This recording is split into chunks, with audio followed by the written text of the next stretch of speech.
नमस्कार दोस्तों, आज हम इस वीडियो में जानेंगे स्क्वायर, रेक्टेंगल, रोम्बस और पैरेललोग्राम। ये चार आपको क्वाड्रिलेटरल के टाइप दिख रहे होंगे और आज हम इस वीडियो में बताने वाले हैं कि इन भुजाओं की जो मध्य बिंदु हैं, अगर इनको हम मिला देंगे ना तो कौन सी आकृति बनेगी।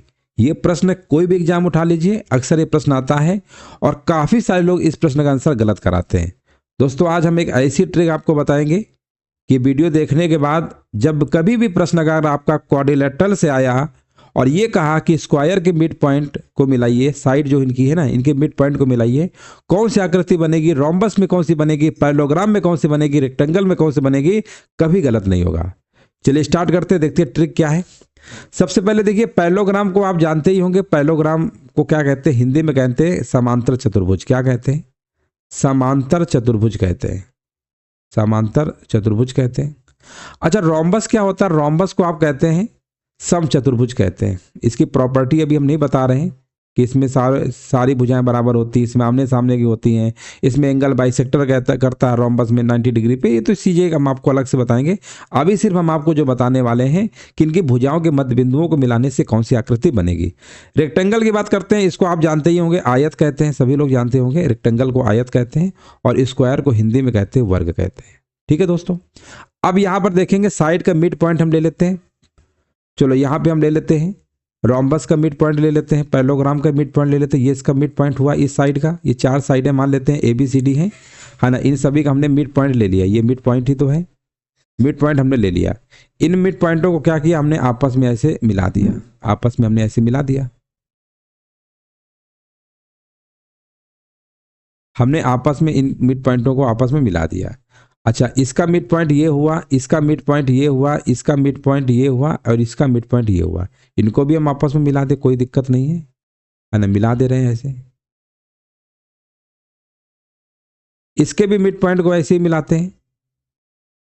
कोई ना कोई शेप तो बन ही रहा है, आप देख ही रहे हैं। जब साइडों के मिड पॉइंट को हम मिला रहे हैं तो कोई ना कोई एक शेप आपका जनरेट हो रहा है। वो शेप है कौन सा, यही तो बताना है। आज के सेशन में आपको यही सीखना है कि जब साइडों के मिड पॉइंट को मिलाते हैं तो कौन सा शेप बनेगा, है ना। ये ऑलरेडी मिड में ही दे रखा है। बहुत अच्छी बात है कि ज़्यादा मेहनत नहीं करनी पड़ेगी, इसमें सब मिड पॉइंट पर ही दिया गया है। चलो ठीक है, जैसे जैसे बन गया। तो ये जो हमने आकृति बनाई है, इनके साइडों के मिड पॉइंट को मिलाकर जो आकृति बनाई है, इसका आपको नाम बताना है। तो देखिए ट्रिक क्या है। ट्रिक पहले आप ये समझ लीजिए।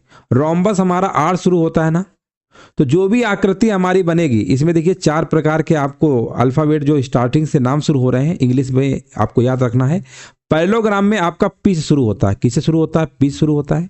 रोम्बस में आप देख रहे हैं R से शुरू हो रहा है और रेक्टेंगल में भी R से ही स्टार्टिंग होती है और स्क्वायर में आपकी S से स्टार्टिंग होती है। यानी आप यहाँ पर देख रहे हैं चार प्रकार के आपके जो स्टार्टिंग के जो अल्फाबेट में अगर आप बात करेंगे, वर्ड जो इंग्लिश का है, वो एक जगह P आ रहा है, एक जगह R आ रहा है और एक जगह फिर R आ रहा है। यानी R दो बार आ रहा है और S आ रहा है।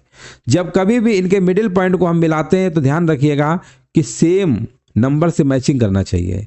जैसे कहने का मतलब, यहाँ पर अगर R है तो यहाँ पे जो भी आकृति बनेगी वो R वाली ही बनेगी।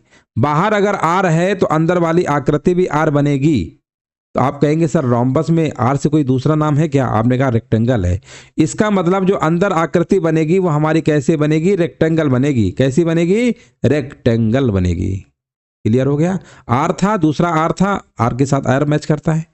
अब हमने कहा ये स्क्वायर लिखा हुआ है, स्क्वायर में बाहर तो S है, अंदर भी S ही होना चाहिए। अब S से कोई दूसरा नाम तो है नहीं। अगर S से कोई दूसरा नाम होता तो हम कर देते। जैसे रोम्बस में आपने देखा R से स्टार्ट था, रेक्टेंगल में R से स्टार्ट था, तो कोई दिक्कत नहीं, मैच कर गया। बट स्क्वायर में S से कोई दूसरा नाम नहीं है, इसलिए S ही लिखेंगे अंदर और इससे आकृति क्या बनेगी? स्क्वायर बनती है। तो आपने क्या सीखा? अगर स्क्वायर की साइडों के मिड पॉइंट को मिला देंगे तो आकृति स्क्वायर बनेगी। अब बात आती है पैरेललोग्राम की। पैरेललोग्राम P से स्टार्ट होता है, इसका मतलब अंदर भी आकृति P होनी चाहिए। P से कोई दूसरा नाम तो है नहीं, तो फिर पैरेललोग्राम ही बनेगा। यानी इसके अंदर की जो आकृति बनेगी वो भी पैरेललोग्राम बनेगी।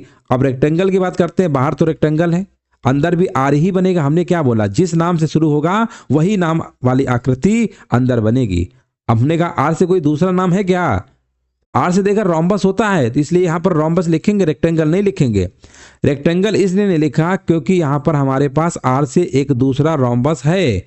अगर रोम्बस नहीं होता तब हम कहते हैं कि रेक्टेंगल से रेक्टेंगल बनेगा। जैसे स्क्वायर में एस से शुरू होता, एस दूसरा था नहीं, तभी तो हमने कहा ना स्क्वायर से स्क्वायर बनता है अंदर। तो ये ट्रिक आपको याद रखना, सेम नंबर से मैचिंग करा देना, कभी जीवन में आपका प्रश्न गलत नहीं होगा। अगर रोम्बस का पूछेगा ना तो आर से दूसरा देखिए आर है क्या, हाँ है, रेक्टेंगल। रेक्टेंगल है, अगर बाहर अंदर क्या बनेगा, रोम्बस बनेगा। स्क्वायर में देखा एस है, एस का कोई जोड़ीदार है नहीं, इसका मतलब स्क्वायर ही बनेगा। पैरेललोग्राम के अगर मिड पॉइंट को मिलाएंगे साइडों के तो पैरेललोग्राम ही बनता है। ये चारों आकृतियों को ट्रिक अच्छे से समझ में आ गया होगा। अब आपका जो पेपर में प्रश्न आएगा तो आप गलत मत करके आइएगा, और एक बार कमेंट करके जरूर बताइएगा ये ट्रिक आपको कैसे लगी। वीडियो अच्छा लगा हो तो लाइक कर दीजिएगा, शेयर कर दीजिएगा। जय हिंद, वंदे मातरम।